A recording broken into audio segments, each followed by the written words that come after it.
ఒకసారి అసలు మంత్రులుగా ఎవరెవరు ప్రమాణ స్వీకారం చేయబోతున్నారని లిస్టుకి సంబంధించి ఒకసారి గమనిద్దాం. Konidela Pawan Kalyan, Nara Lokesh, Kinjarapu Atchannaidu, Kollu Ravindra, Nadendla Manohar, Ponguru Narayana, Anitha Vangalapudi, Satyakumar Yadav, Nimmala Ramanaidu, NMD Farooq, Anam Ramanarayana Reddy, Payyavula Keshav, Anagani Satyaprasad, Kolusu Parthasarathy, doctor Dola Bala Veeranjaneya Swamy, Gottipati Ravi, Kandula Durgesh, Gummadi Sandhyarani, BC Janardhan Reddy, TG Bharath, S Savitha మొదటిసారి గెలిచారు. మొదటిసారి గెలిచిన వాళ్ళ పేర్లు చాలా ఉన్నాయి, దాదాపు 10 మంది మొదటిసారి గెలిచిన వాళ్ళు. వాసంశెట్టి సుభాష్, కొండపల్లి శ్రీనివాస్, రామ్ ప్రసాద్ రెడ్డి. వీటన్నిటిలో ఒక పక్క సీనియర్లుగా ఉన్నటువంటి ఆనంద్ రామనారాయణ రెడ్డి వివిధ శాఖలు నిర్వహించి వివిధ మంత్రి ప్రభుత్వాలు అంటే కాంగ్రెస్కు సంబంధించినటువంటి ప్రభుత్వాల్లో చాలా కాలం పనిచేసినటువంటి వ్యక్తి, ఆయనకు దొరికింది. అట్లాగే నారాయణ గతంలో 2014 నుంచి 19 వరకు మున్సిపల్ అడ్మినిస్ట్రేషన్ శాఖ మంత్రిగా ఉన్నారు, ఆయనకి దక్కింది. ఇక కింజర పచ్చెన్నాయుడు, ఎర్రన్నాయుడు కుటుంబం ఎంత లాయలో చంద్రబాబుకి కానీ తెలుగుదేశం పార్టీకి కానీ చెప్పక్కర్లేదు. కొల్లు రవీంద్ర. ఇక్కడ ఇంకొక విషయం గమనించాలి విజయ్, దీంట్లో చాలామంది గత ప్రభుత్వంలో కేసులు ఎదుర్కొన్నవారు. కింజర పచ్చెన్నాయుడు అయితే ఆయనను పోలీసులు ట్యాకిల్ చేసిన విధానం కూడా కొంత విమర్శలకు ఎదురైనటువంటి పరిస్థితి. ఇటువంటి వాళ్ళు ఇప్పుడు క్యాబినెట్లో ఉండటం ద్వారా ఏదైతే సఫర్ అయ్యారో ఇన్నాళ్ళు, ఆ సఫర్ అయిన వాళ్ళకి ఊపిరిస్తున్నట్టుగానే భావించాలి.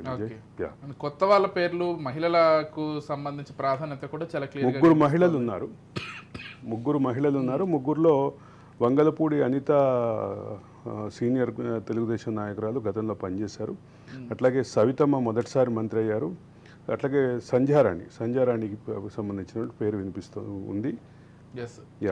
మహిళలకు కొత్త వారికి ప్రాధాన్యత కూడా. ఇంకొక విశేషం ఏంటంటే తెలుగుదేశం పార్టీ ప్రతిపక్షంలో ఉన్నప్పుడు చాలా కీలక పాత్ర పోషించినటువంటి వ్యక్తి పయ్యావుల కేశవ్ కూడా మంత్రి పదవి దక్కబోతుంది అనేది చెప్పక తప్పదు. నారా లోకేష్, చంద్రబాబు నాయుడు కాకుండా అదే సామాజిక వర్గానికి చెందిన పయ్యావుల కేశవ్ కూడా మంత్రి పదవి వస్తుంది.